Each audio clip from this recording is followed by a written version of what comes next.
इंदौर अभिषेक संघ चुनाव उम्मीदवार राकेश पाल, वकील भाई बहनों, वकील साथियों, जिला कोर्ट परिसर, जनसंपर्क जोर पर। वकीलों की समस्याएं को दूर करना मेरी पहली प्राथमिकता।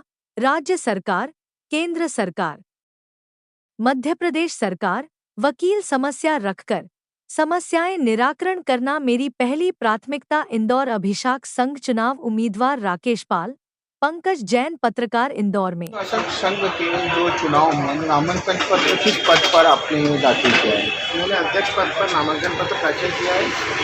चुनाव पहले मेरे चुनाव लड़ने की कोई योजना नहीं थी, परंतु यहाँ पे जिस हिसाब से मुंशी राज चल रहा है जी, मुंशी राज का मतलब जब से कमिश्नरी लागू हुई है, मुंशियों ने एक तरफा अपना काम शुरू कर दिया है। थाने से यहाँ तक केस ही नहीं आने देते हैं, और जो केस आते भी हैं उस पर ये 2-2 हज़ार, 5-5 हज़ार, 10-10 हज़ार रुपये लेकर वकीलों को सीधे आर्थिक नुकसान पहुँचाया। मुंशी लोगों को तनख्वाह मिलती है, शासकीय कार्य में होने के बावजूद इस तरीके से इनका जो कृत्य है वो वकीलों को सीधा सीधा नुकसान पहुँचा रहा है, और इसके लिए कोई, इसके खिलाफ कोई आवाज़ नहीं उठा रहा था।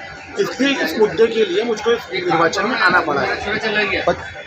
वचन पत्र जी बताएं। वचन पत्र तो होता नहीं है, इसमें अपने अपने मुद्दे होते हैं। मुद्दा ये है कि मुंशियों का राज खत्म करना है, और जो कमिश्नरी लागू हुई है इसमें 16 जगह जो इन्होंने डिवाइडेशन कर दिया है, उन 16 जगहों को पूर्व पश्चिम 2 जगह इसको करना पड़ेगा, जिसके कारण सरकार का भी आर्थिक लाभ होना है उसमें, और पक्षकारों को भी आसानी होगी।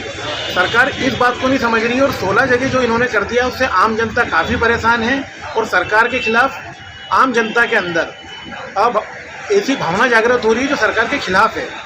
तो यदि पूर्व पश्चिम 2 क्षेत्र हो जाएंगे तो वकीलों को भी सुविधा होगी और पक्षकारों को भी सुविधा होगी, और सरकार को भी अपना अतिरिक्त पैसा खर्चा नहीं करना पड़ेगा।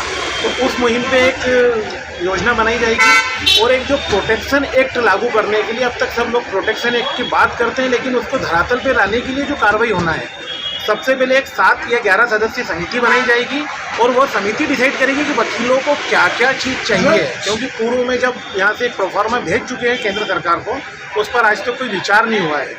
तो एक समिति बनाकर यहाँ से केंद्र सरकार को भेजा जाएगा कि प्रोटेक्शन एक्ट में क्या क्या चीज़ हो सकती है और क्या क्या चीज़ लागू करना चाहिए। तीसरा पॉइंट पर आते हैं वकीलों की चैम्बर की समस्या। जब यहाँ वकीलों से पैसे भराए गए थे, इसमें 1503 लोगों ने लगभग 10-10 हज़ार रुपये एडवांस जमा करे थे। उन चैम्बरों के लिए अभी तक किसी प्रकार की कोई कार्यवाही नहीं की गई है। पूर्व में कोर्ट ने ऑर्डर किया था कि 1 महीने के अंदर आप कमेटी बनाकर वहाँ पर भेजें। डीजे साहब ने यहाँ मीटिंग भी करी थी, उसमें 5 जनों की कमेटी बनना थी, जिस पर कहा गया था कि निर्वाचन इसमें कराए जाएंगे, परंतु आज तक उस पर निर्वाचन नहीं हुआ है।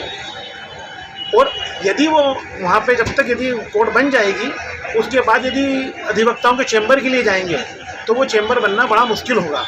तो हमारा ऐसा प्रयास रहेगा कि चैम्बर, नई कोर्ट शुरू होने के पहले ही वहाँ पे सारे वकीलों को चैम्बर अलर्ट हो जाएं, और वो चैम्बर के अंदर वकीलों को क्या क्या सुविधाएं मिले।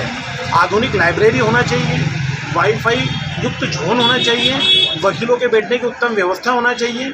ऐसी सारी सुविधाओं से लेस नई मल्टी होना चाहिए, जिसके लिए वकील लोग अपने स्तर पर सब प्रयास किए जाएंगे। और अधिवक्ताओं के लिए स्वास्थ्य संबंधी कोई योजना नहीं है, उन योजनाओं को कैसे लागू किया जाए।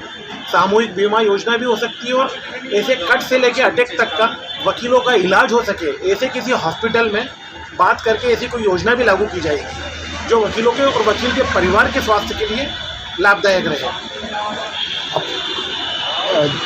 आपका परिचय? राकेश पाल, अध्यक्ष पद का प्रत्याशी, इंदौर अभिभाषक संघ।